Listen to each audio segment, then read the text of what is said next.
Sahabat Dipo yang diberkati Tuhan, 1 Korintus 3 ayat 3, karena kamu masih manusia duniawi, sebab jika di antara kamu ada iri hati dan perselisihan, bukankah hal itu menunjukkan bahwa kamu manusia duniawi dan hidup secara manusiawi?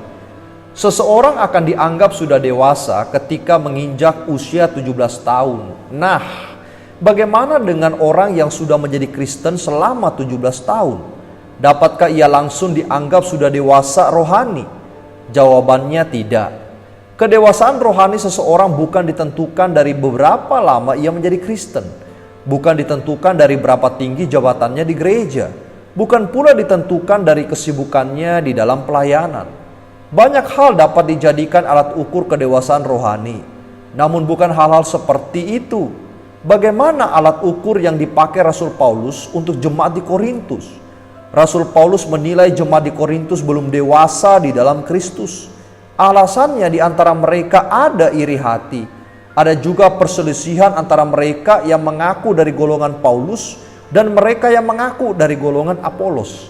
Hal itu menunjukkan bahwa mereka masih manusia duniawi dan masih hidup secara manusiawi. Ternyata kedewasaan rohani seorang Kristen antara lain ditentukan dari sikapnya dalam menjalani kehidupan dengan sesama.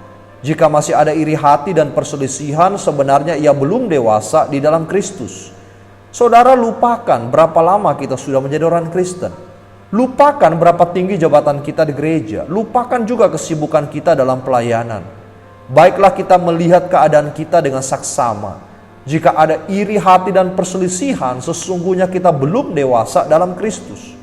Kita tidak lebih dari seorang anak yang masih harus menerima susu. Apakah saudara dan saya dewasa dalam Kristus atau merasa dewasa dalam Kristus? Tuhan memberkati.